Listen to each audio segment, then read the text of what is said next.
Irmãos, a paz do Senhor. Amém. Por favor, abra sua Bíblia no livro de Números, capítulo 2, versículo 34. Números, capítulo 2, versículo 34. É o quarto livro da Bíblia. Gênesis, Êxodo, Levítico, Números. Enquanto você procura, quero agradecer a Deus por essa oportunidade de estar aqui com você nessa noite, compartilhando desse momento de adoração ao Senhor nosso Deus. Agradecer ao pastor, à pastora Milene. Deus abençoe a vida e o ministério de vocês. Deus continue dando força, graça na condução desse rebanho. Quero agradecer também a Deus pela vida do Lucas. Fiquei devendo uma, né? No princípio convidou uma vez, mas um dos meus filhos teve que ir para o hospital. E aí você chega no hospital com criança, você não tem hora para chegar, e eu só consegui falar de última hora. Então me perdoe. Em nome de Jesus. Vou ver o irmão Alexander. Poxa, mano. Whitson. Me perdoe, esqueci. Só foram nossos alunos ali no IBADEP. E hoje, por bondade de Deus, eu coordeno o nosso curso de teologia, coordeno a nossa escola bíblica dominical. Estamos ali na Assembleia de Deus em Gramacho. Sou pastor auxiliar daquela igreja. E Deus assim tem achado pouco bom estarmos ali.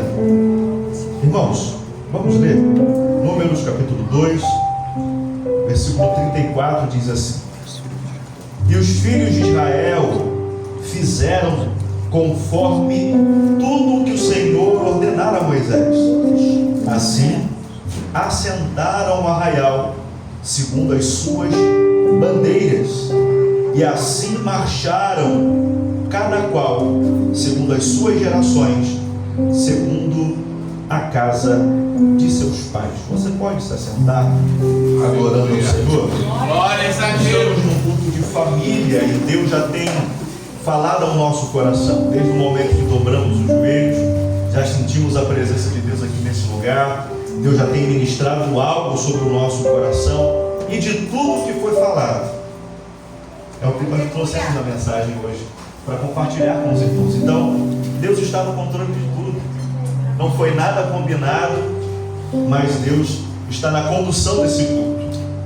Irmãos, nós vivemos um tempo, e esse tempo ele é definido como o tempo da modernidade, ou melhor, já superamos, já estamos no período pós-moderno. E cada momento da história da humanidade é marcada por desafios. Cada momento da história tem sua característica. Então nós hoje temos diversos desafios. Hoje nós vivemos a chamada era digital. Nós estamos ali, o culto agora, a palavra está sendo transmitida, né, para um ambiente que é público. Eu não sei o alcance, mas talvez essa palavra, essa mensagem, esse culto chegue a milhares, milhões de pessoas. Essa é uma característica do nosso tempo. É bom? É bom, nós temos que estar lá, porque se a igreja não estiver nesse ambiente, é o maligno, é o perverso, é o iníquo que vai ocupar, e a igreja precisa estar lá, levando a palavra de Deus e falando dos princípios de Deus. Essa é uma característica do nosso tempo. Mas acompanhado dessa característica vem os problemas, vem os desafios. Quantos problemas hoje a internet tem causado na vida das pessoas e nas famílias? Sim ou não? Sim. Mas nós precisamos superar, nós precisamos vencer, nós precisamos lutar, nós precisamos entender e não ser indiferente aos nossos desafios. O povo de Israel viveu os desafios de seu tempo, por necessidade, mas também por planejamento da parte de Deus. Israel foi parar dentro do Egito. Os irmãos, se lerem a história, o livro de Gênesis termina com a família de José, a família de Jacó, sendo muito bem recebida e acolhida dentro do Egito. Mas o livro do Êxodo relata que o tempo passa, um outro tempo chega, outros reis chegam, e agora a história se inverte. O povo de Israel, que foi muito bem recebido em outro tempo, agora vai ser perseguido, humilhado e maltratado. O povo de Israel entra no Egito como escravo, termina o livro de Gênesis como governantes mas o livro dos reis colocam eles numa posição também de escravos, e há um propósito nisso. Há uma promessa de Deus a Abraão, a Isaac e Jacó, e essa promessa não é do Egito, essa promessa é em Canaã. Se não houvesse a perseguição, o povo se acomodaria e jamais sairia do Egito. Então Deus precisa levantar uma situação para empurrar Israel para fora do Egito. Algo semelhante acontece com a igreja. Jesus vai dar uma ordem dizendo: ficai em Jerusalém até que do alto sejais revestido de poder, e então pregai o evangelho a toda criatura. Primeiro em Jerusalém, depois na Judéia, depois em Samaria e até os confins da terra. Quando nós lemos o livro de Atos até o capítulo 11, está tudo muito bem, está tudo muito tranquilo. E o que o povo faz? Se acomoda em Jerusalém, não avança. Deus precisa começar, Deus precisa levantar uma perseguição, Deus precisa promover um movimento para empurrar a igreja para fora de Jerusalém, porque havia um povo a ser alcançado, havia pessoas para que se pregasse o evangelho. Aleluia! E assim Deus faz com Israel. O povo de Israel, com mão forte, é arrancado do Egito, atravessa o Mar Vermelho, chega ali nos desertos de Sim, chega ali nas penínsulas do Sinai, e no livro de Levítico nós vamos ver que Deus dá orientações, instruções para que o povo construísse um tabernáculo, para que se construíssem os utensílios, para que o povo entendesse a forma de adoração a Deus e como se relacionar com Ele.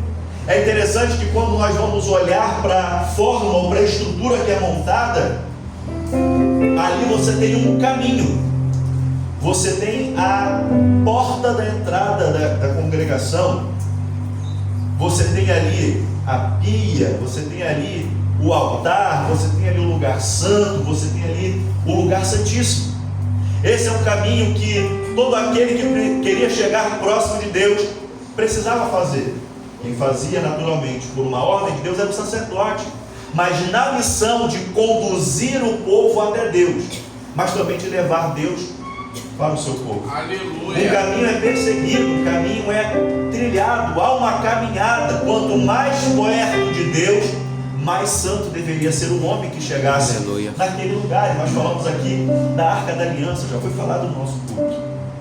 Essa arca, ela não é um mero utensílio do templo, não é um objeto de decoração, não é uma coisa qualquer. Ali é algo que representa a presença de Deus. Deus se manifestava sobre a tampa do propiciatório. Deus, ele chegava naquele ambiente e vinha encontrar com o seu povo, vinha se encontrar com aqueles que estavam dispostos a adorar. E não é diferente aqui nessa noite. No livro de Levítico, algumas traduções, o tabernáculo era chamado de a tenda do encontro. É o lugar em que o povo vai para se encontrar com o seu Deus, mas é um lugar também que Deus vem para se encontrar com o seu povo. Aleluia! Nós estamos aqui no mesmo sentimento, no mesmo pensamento. Viemos encontrar o nosso Deus, e Deus já veio ao nosso encontro. E Ele vem também ao encontro da nossa família. No livro de Levítico, e aí não sei se você sabe, mas os dois livros mais negligenciados por nós, cristãos modernos, na nossa leitura, é Levítico e é Números. Quando se fala de Números, né, as pessoas já pensam: poxa, que coisa chata. Não se faz um pré-julgamento e não se preocupe em ler o livro. Só que ela começa a ler e vai ver que ali tem um censo, tem uma contagem, tem uma repetição de nomes e tudo mais. E aí vem aquela coisa, as pessoas desanimam com aquilo que parece ser meio entediante. Entenda que há um segredo naquilo que parece chato. Há um segredo naquilo que não parece ser tão interessante. Eu pergunto: qual foi a última vez que você leu o livro de Números? Qual foi a última pregação que você leu no livro de Números? Mas existe uma riqueza nesse livro muito grande para nós aqui nessa noite. E é nele que nós queremos ministrar sobre a vida das nossas famílias aqui nesse lugar. Ainda que o livro comece narrando a contagem, fala de nomes, fala de objetos, fala de uma série de coisas. Deus, na sua infinita bondade e misericórdia, deseja que nós pratiquemos aquilo que o povo de Israel não fez: ser perseverantes. Aleluia. Porque nós falamos também de deserto aqui hoje. E o livro de Números, embora a tradução grega, da onde nós tiramos esse nome, não seja a melhor, para os hebreus, o livro de Números é chamado de Bamidbar, ou seja, no deserto. Alguns vão dizer que melhor seria que o livro se chamasse As Murmurações de um Povo. Deus tira aquele povo do Egito, está conduzindo para a terra da promessa, mas existe um caminho a ser percorrido. Dentro do planejamento de Deus, para chegar em Canaã, para chegar na terra da promessa, tem que passar pelo deserto. Então, você que está próximo a alguém, diga algo para ele: tem deserto aí na frente, mas também tem provisão de Deus para sua família. Aleluia. Não vai ser fácil, mas nesse lugar é o lugar em que Deus quer te instruir, te posicionar, praticar a estrutura necessária que a sua família precisa para entrar na terra da promessa. O livro de Números, irmãos, nos apresenta um Deus que valoriza a ordem, a liderança e a unidade do seu povo. No capítulo 2, nós vemos que a organização das tribos, ela se dá ao redor do tabernáculo. Cada família ou cada uma tem a sua posição e liderança muito bem definidos. E esse modelo vai nos ensinar algo para as nossas famílias hoje. Algo interessante para nós pensarmos é que Deus ali vai estabelecer uma ordem. O templo no centro, 3 tribos ao norte, 3 tribos ao sul, 3 tribos ao leste ou ao oriente, 3 tribos ao oeste ou ocidente. Cada grupo tem o seu líder. Em torno do templo está a tribo de Levi, com os coraritas, meraritas e gersonitas, responsáveis em cuidar do transporte e manutenção da tenda e dos utensílios do templo. Entenda que a organização daquele povo, Deus está no centro. Aleluia. E uma das características do nosso tempo, irmãos, é a secularização. Secular é tudo aquilo que eu excluo Deus.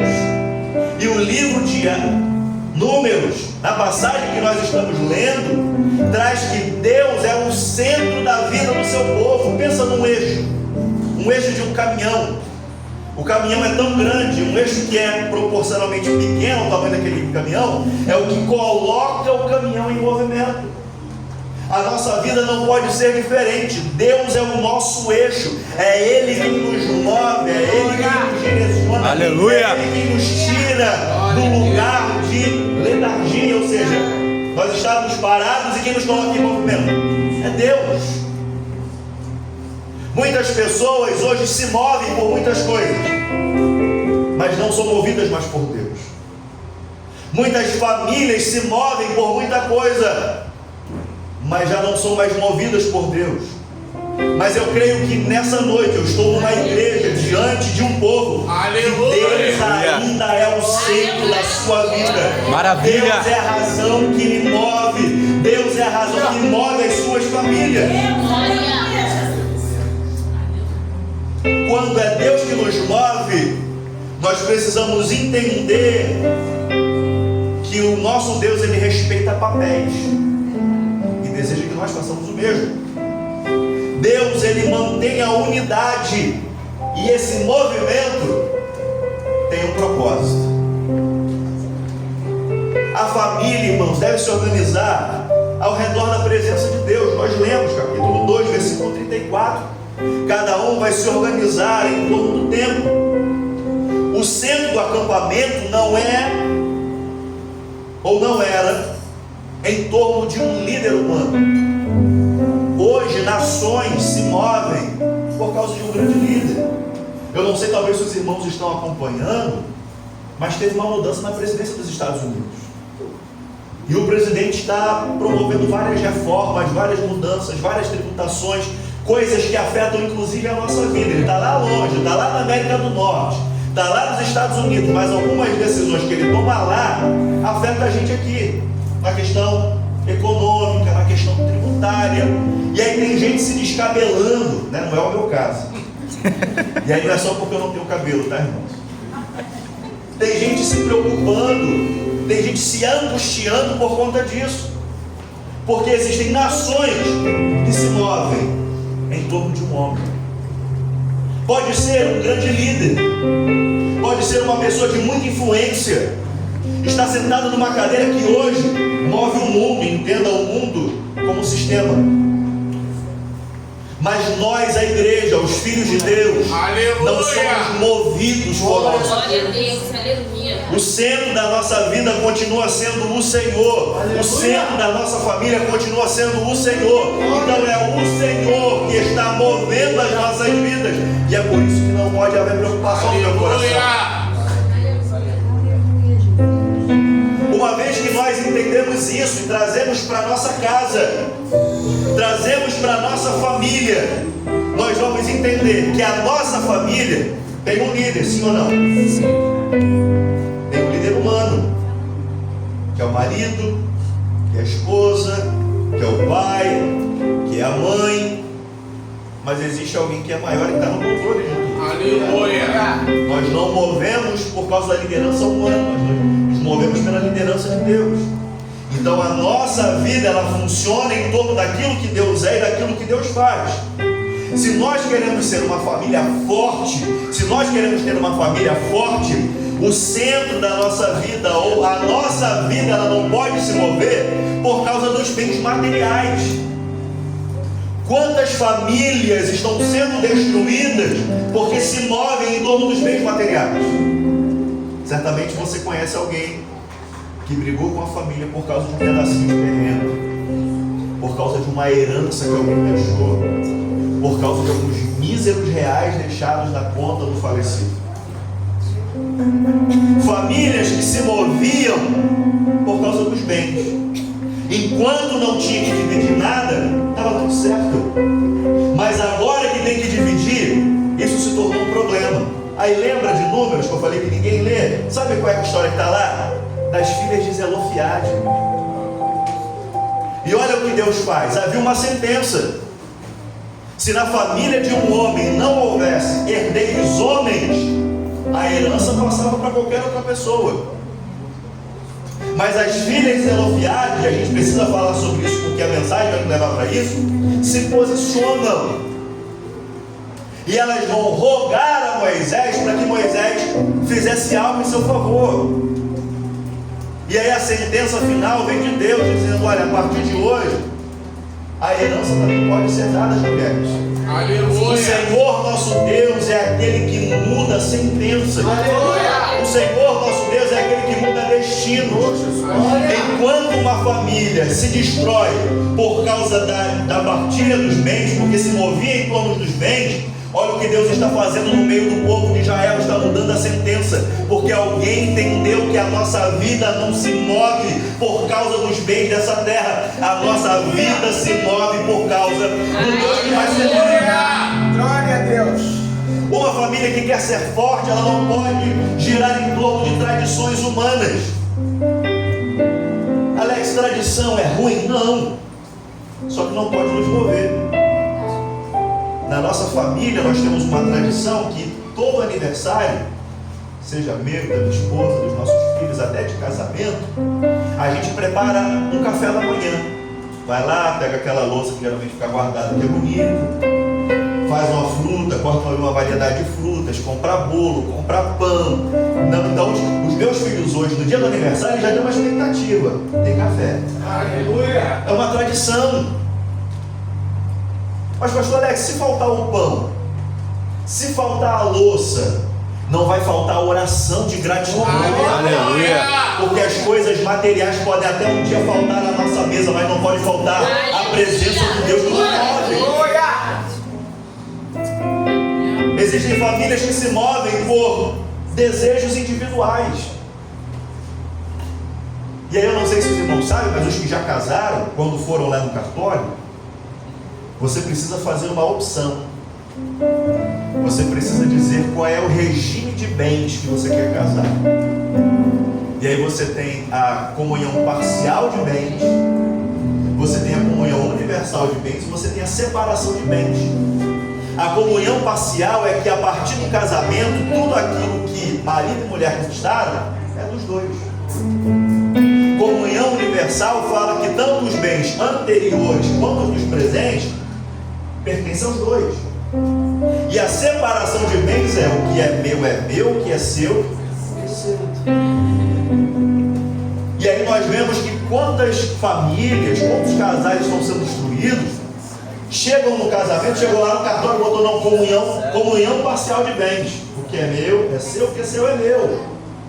Mas chega no casamento, chega na vida dois, constitui uma família, e aí se manifestam esses desejos individuais egoístas, aonde o marido diz, não, o que é meu, o que é seu é seu.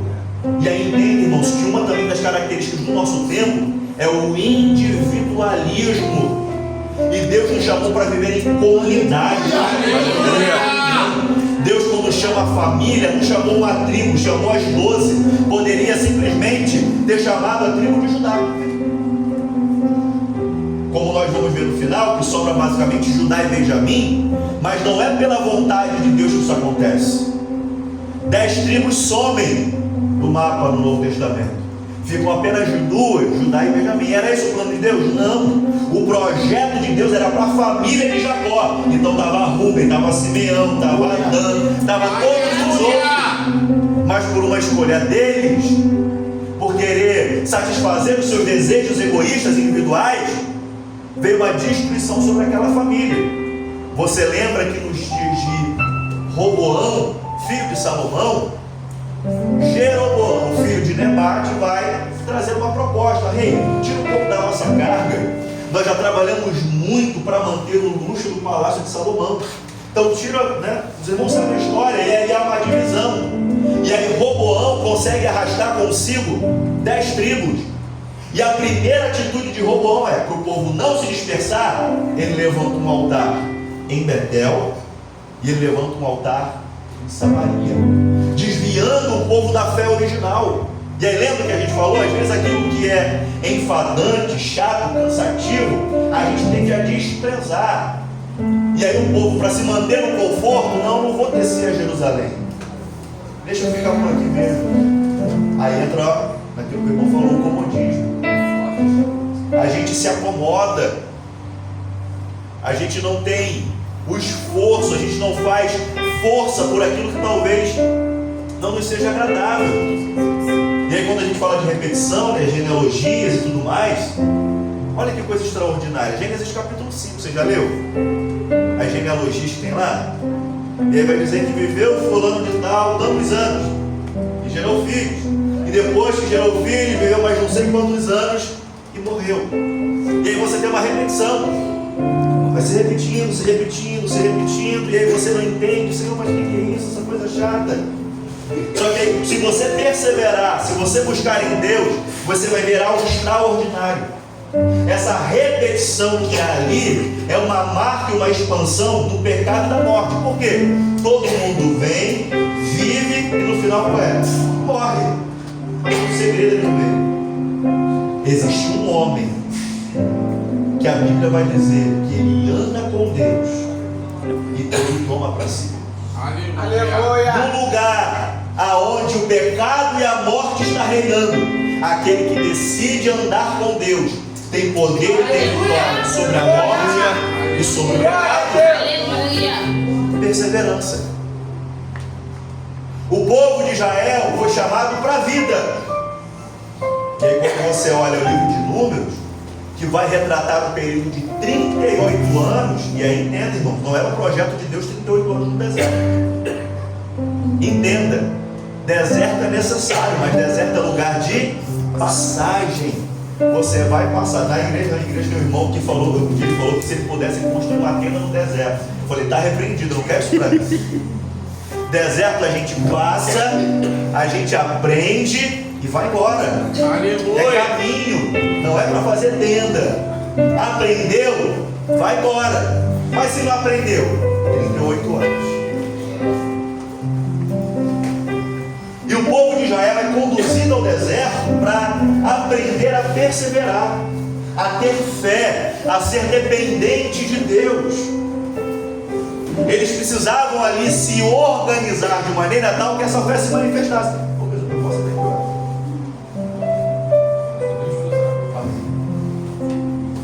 Eles precisavam se organizar e aumentar a sua fé. Por quê? Porque uma família desorganizada espiritualmente, ela vai ser vulnerável aos ataques do inimigo.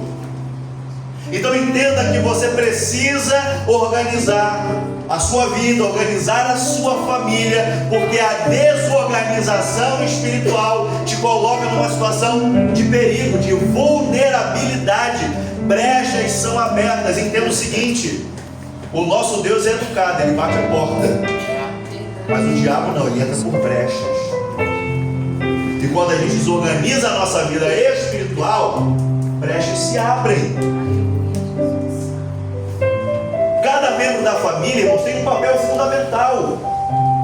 Quem é que criou o papel e colocou cada um na sua função? Deus. E aí sabe por que muitas famílias estão sendo destruídas no caminho? Porque o marido não cumpre com o seu papel de marido, a esposa não cumpre com o seu papel de esposa, os filhos não cumprem o papel dos filhos. Números capítulo 2, versículo 2: os filhos de Israel acamparam cada um no seu arraial, e cada um junto ao seu estandarte, a sua bandeira, segundo os seus exércitos. Deus definiu um lugar, Deus definiu uma posição. Quando eu saio da posição que Deus estabeleceu, existe uma lacuna, existe um espaço vazio. E espaço vazio, irmãos, alguém vai preencher. Você lembra, não é? Eu te pergunto, aonde estava Adão, que não estava protegendo Eva quando ela foi tentada pelo diabo? Nós, enquanto maridos e pais, nós somos chamados a exercer o papel de sacerdote. Lembra de Jó? A Bíblia não diz que os filhos de Jó pecaram, não. Mas Jó, como sacerdote da sua casa, ele pensava o seguinte: se por acaso no seu coração, no seu íntimo, eles cometeram algum erro, Senhor, eu quero aqui pagar o preço pelo pecado. Aleluia. Como sacerdote, nós, como pais, devemos conduzir os nossos filhos, a nossa família, a Deus. Ser para eles um exemplo. E lembra lá o que diz Provérbios, capítulo 22, 6 ou 6, 22, não lembro agora. Ensina a criança o caminho. Ensina a criança no caminho. Estar no caminho é estar presente, é estar do lado, é ser exemplo, é a criança olhar e entender através do exemplo o que é ser crente. Aleluia. Há um fenômeno, irmãos, que no crime e em várias outras áreas, filhos afastados, você vai ver que existem muitos filhos de crente. Será que Deus mudou? Não. Somos nós que não estamos exercendo o nosso papel. E hoje, irmãos, como característica do nosso tempo, as nossas crianças têm um senso crítico muito forte desde cedo. Hoje você não fala, faz isso, e a criança obedece. Não. Por quê? Ela quer uma resposta. Ela quer uma razão, né? A gente viu o período da modernidade, a modernidade é marcada pelo racionalismo. E aí entenda que os nossos filhos, eles estão em busca de coerência entre aquilo que eu prego e aquilo que eu faço. E aí quando não há coerência, há uma resistência. Porque se não há coerência entre aquilo que eu prego e aquilo que eu faço, não faz sentido seguir isso. Que evangelho é esse? Que só muda na igreja, mas em casa não muda ninguém.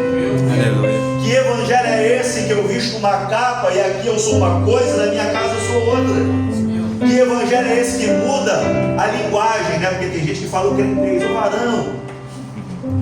muda as vestes, mas o seu interior não é transformado.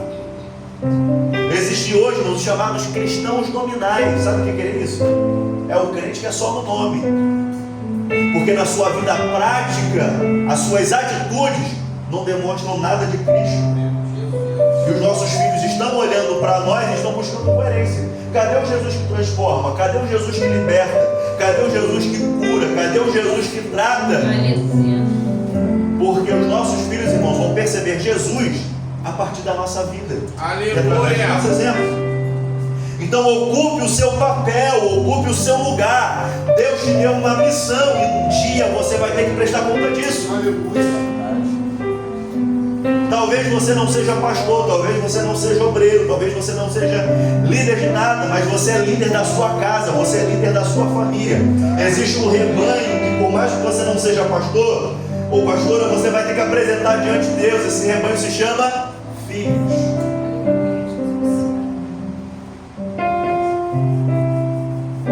Quando uma família entende o seu propósito e assume o seu papel, ela se torna inabalável. Quando você entende o seu lugar, quando você se coloca no seu lugar, quando você entende a proposta de Deus no seu lugar, nada pode abalar a sua casa e a sua família. Aleluia. Podem vir as lutas, podem se levantar perseguições, pode vir o período da escassez e da dificuldade, mas a sua casa não é abalada, porque você está na posição que Deus colocou.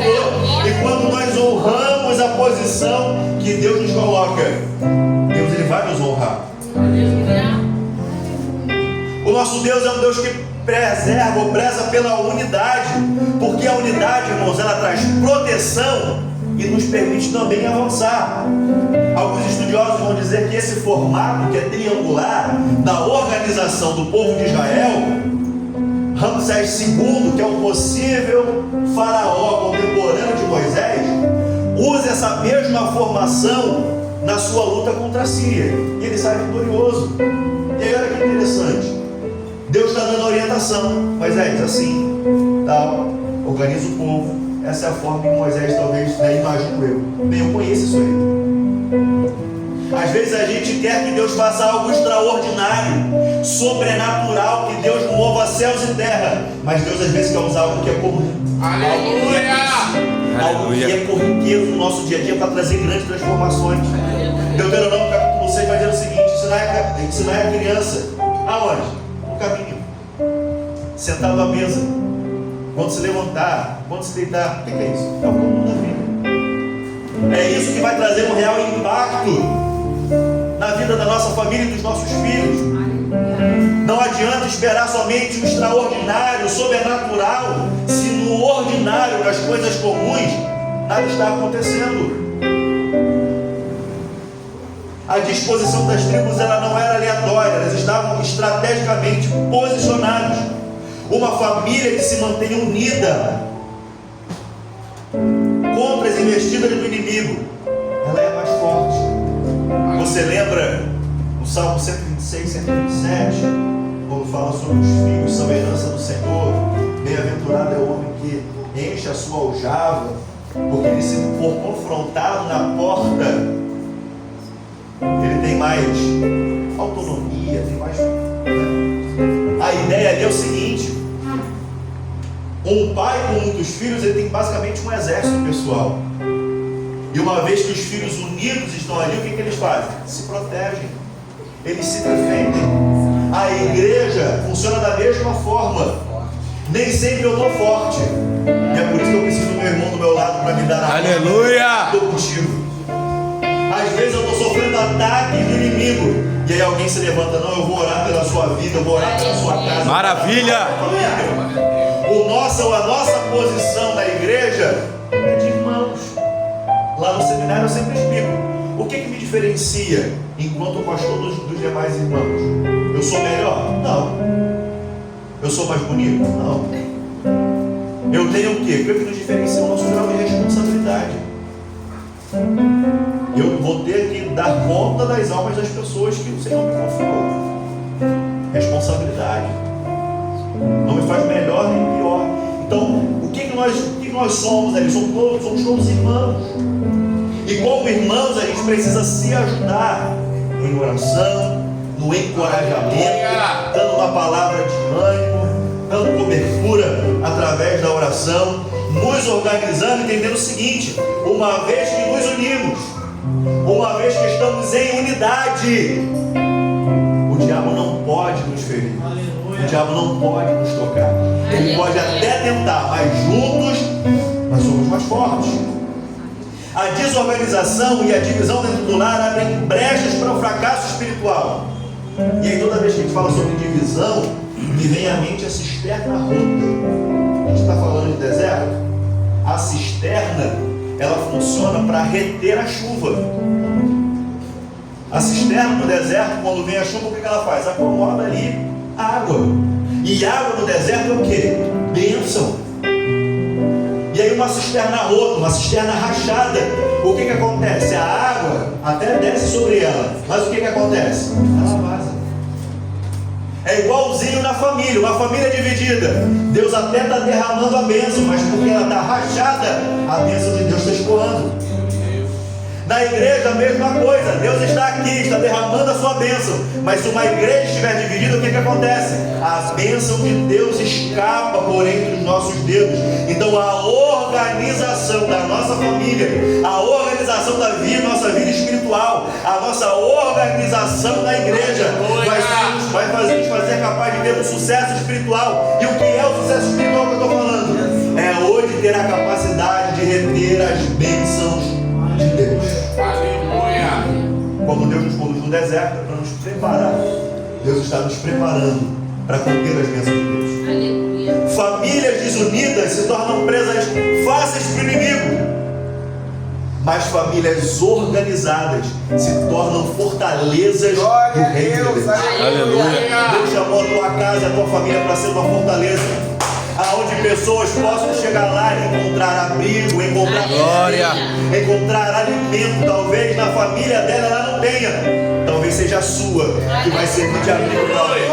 Talvez seja a sua família que vai sustentar a família de alguém, como aquela mulher que sustentou o ministério de Elias. Uma família unida e organizada vai ser um referencial para as pessoas à nossa volta. Quando Israel vence o seu primeiro desafio em Jericó, chega a notícia do que está acontecendo. E aí uma mulher toma uma decisão. Eu ouvi os feitos do povo de Israel. E ela então oferece abrigo, ela protege os homens de Deus ali que foram enviados. Raabe toma uma decisão e ela, ainda no primeiro momento, por não entender, por medo, ela protege. Mas acredito que na convivência com o povo de Deus, ela entende que muito mais que o medo foi o amor de Deus que alcançou a vida dela. Raabe, que era uma mulher prostituta, uma mulher que era desprezada, uma mulher que talvez não teria uma posição no reino de Deus. Olha que interessante. Quando você lê a genealogia de Jesus, sabe quem é que está nessa história? Raabe. A Bíblia vai nos dizer que Deus faz com que o homem solitário ele habite em família. Deus chama a nossa família a comunhão. Deus chama a nossa família a uma decisão. Deus nos chama a família para ter um posicionamento. E uma vez que a gente promove essa organização espiritual, isso reflete no sucesso da nossa família. Quem aqui não quer ter a sua família bem sucedida? Todos nós queremos. Nós queremos que os nossos filhos, né? Minha esposa falou sobre flecha. Que flecha você lança, você projeta, você dá um destino, você faz alcançar um alvo. Nós temos em mente um alvo para os nossos filhos. Se nós alcançarmos, nós vamos ter sucesso. Mas isso depende de uma organização espiritual. aleluia. 1 Coríntios capítulo 14, versículo 33 diz: porque Deus não é Deus de confusão, mas de paz, como em todas as igrejas dos santos. Deus ordenou a organização do acampamento porque sabia que a disciplina traz paz e traz as bênçãos de Deus. Quando a gente fala de disciplina, irmão, a gente não está falando de castigo. Porque antes de ser castigo, disciplina é ensinamento, é instrução. O povo de Israel foi levado ao deserto para ser instruído, para ser ensinado. Porque eles não aprenderam, entrou o castigo de Deus. Uma família espiritualmente organizada, ela vai colher frutos de paz, prosperidade e crescimento. Pais que priorizam a presença de Deus, ensinam seus filhos o caminho certo, preparam uma geração vitoriosa. Olha como Deus está no controle. O que ela falou ali? Não tinha nada combinado. Se nós queremos ter uma igreja triunfante amanhã, nós precisamos cuidar dos nossos filhos hoje. A organização da nossa vida espiritual precisa promover um ambiente de paz para os nossos filhos. A criança no ambiente de confusão, irmãos, a criança no ambiente de gritaria, a criança no ambiente de xingamento, porque infelizmente tem igrejas, né? Famílias por aí, de igrejas por aí, isso é só no Gramado, aqui não tem não, tá? É um ambiente extremamente não saudável. É uma casa que não tem paz, a criança prefere ficar na rua do que em casa.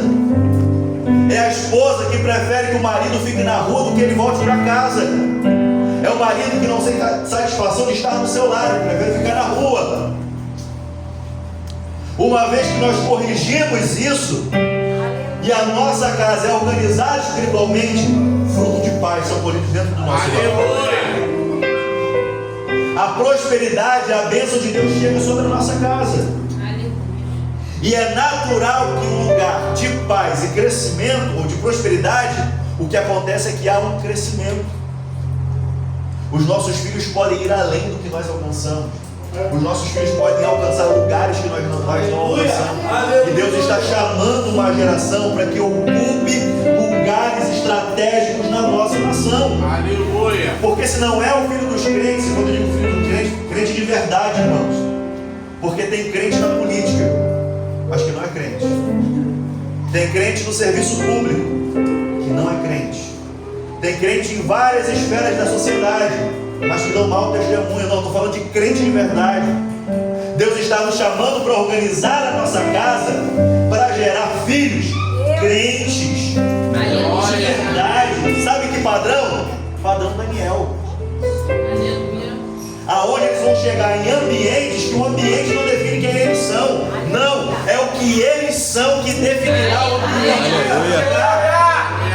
Mas eu e você precisamos nos preparar, precisamos organizar a nossa casa. Lembra do rei Ezequias? Foi ferido de uma doença. Ele clama ao Senhor. A ordem era: organiza a tua casa. Organiza a tua casa. Ele ora. Deus dá mais 15 anos. Organizou a casa? Olha o filho dele. Quem foi o filho dele? Filho do rei Ezequias. Manassés, um dos piores reis de Israel, e provavelmente foi ele que matou o rei Elias. Recebeu mais 15 anos, teve uma vida inteira. Deus deu mais 15 anos de oportunidade para ele organizar a casa, por causa da sua omissão. A geração que se levanta depois dele é a pior geração de reis que nós tivemos. O que eu e você queremos? Uma geração vitoriosa, que é o reflexo da glória de Deus. Aleluia! Ou uma geração ímpia, cheia de iniquidade, que carrega o nome de crente, mas que não é crente. Eu quero uma geração vitoriosa. Maravilha. Uma geração que carrega o verdadeiro evangelho. Filhos saudáveis espiritualmente, cheios de Deus, cheios da presença do Senhor, que vai mudar a realidade de muitos ambientes. Para encerrar, meu horário já foi. A organização das tribos ao redor do tabernáculo nos ensina que a família precisa estar sentada onde, irmãos? Em Deus. Cada membro deve ocupar o seu papel. A unidade traz proteção, e a ordem resulta em bênção. Que cada família aqui presente tome a decisão de se organizar espiritualmente, caminhar em unidade e manter Deus no centro do seu lar. Assim como Israel avançou como um exército vitorioso, nós, a nossa família, também vai marchar como um exército vitorioso do Senhor. As lutas virão, mas tem livramento do céu. As dificuldades e as guerras se levantarão, mas o braço forte do Senhor estará sobre a nossa casa, sobre a nossa família. Tira a preocupação do teu coração. Entenda que o Senhor teu Deus não esqueceu de você. Ele está contigo. Tem um futuro para você e para a sua família. Tem um destino reservado para cada um de nós. O que nós precisamos fazer é nos organizar e nos posicionar. Por favor, se coloque de pé.